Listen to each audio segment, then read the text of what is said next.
ইসলামী এত নির্যাতনের পরে ফলায় নাই, তারা পালিয়ে গেছে।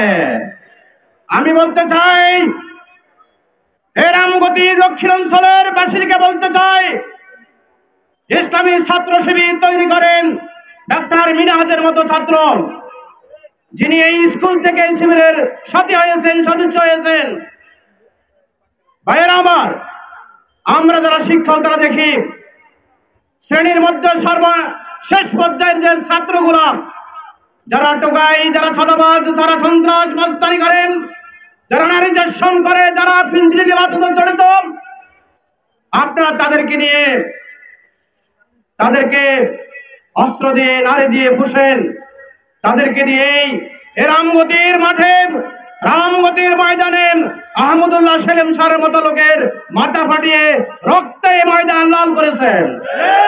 আমরা বলে দিতে চাই, এই সেলিম স্যারের রক্তের প্রতিশোধ দেওয়া হবে।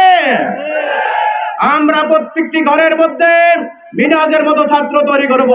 ঢাকা ইউনিভার্সিটিতে যেরকম মহিউদ্দিনের বসি বলেছিলেন, তার শিক্ষক বলেছিলেন মহিউদ্দিন যদি ছাত্র শিবির করে তাহলে ছাত্র শিবির ভালো।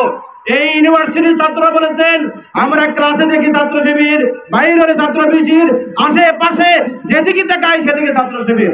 আমরা বলতে দিতে চাই, যারা বলেন আমাদের লোক নাই, তারা রামগতির আজকের এই সভাপতি দেখে যান, জামাত ইসলামীর লোক আসে না নাই।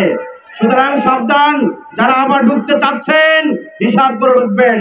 আসুন প্রত্যেকটি ঘরে ঘরে ঘরে বাংলাদেশ জামাত ইসলামের দাওয়াত পৌঁছে দিয়ে এই ইউনিয়নকে জামাত ইসলামের দুর্গ হিসেবে গঠন করব।